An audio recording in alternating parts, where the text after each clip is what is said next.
May na-receive tayong question with regards engine brake. Paano daw ba gamitin yung engine brake at kailan dapat gamitin? Hello mga paps, I'm Kuya Shane at pag-usapan natin yung engine brake. Applicable to kahit automatic or manual yung inyong sasakyan. Ang pinaka-idea dyan, kung sakaling kayo ay dadaan sa isang palusong na kalsada, instead na magpreno kayo ng magpreno, yung makina natin ang tutulong para hindi bumilis yung pag-abante ng ating sasakyan sa mga palusong na kalsada. So ang idea dyan is ilalagay mo sa low gear yung inyong sasakyan o yung inyong cambio habang lumulusong kayo. So halimbawa kung kayo ay naka manual transmission, gusto nyong takbo mga around 20 to 30 kph lang, pwede nyong ipasok sa first gear or second gear at yung sasakyan ninyo magme-maintain na lang yan ng halos mga 20 to 30 kph at hindi nyo na kailangan magpreno na magpreno.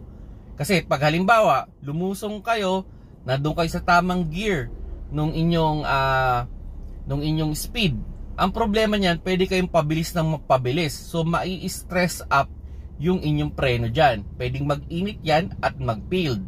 Now sa mga automatic transmission naman, pwede mong ilagay yan sa B. Yung iba, L. Kung wala man nun, kung may manual mode man, pwede mong ilagay sa first gear or second gear. At yung speed na yon ay hindi na siya masyadong bibilis. Okay? Kumbaga, kung nakadrive lang kasi yan, may tendency na pabilis ng pabilis yan habang lumulusong kayo. Kung in-apply ninyo yung manual mode, yung B, yung L, o yung first gear or second gear ng inyong manual transmission, magme-maintain lang yan ng takbo. Kumbaga, yung makina na natin, yung pumipigil dun sa pagbilis ng ating sasakyan.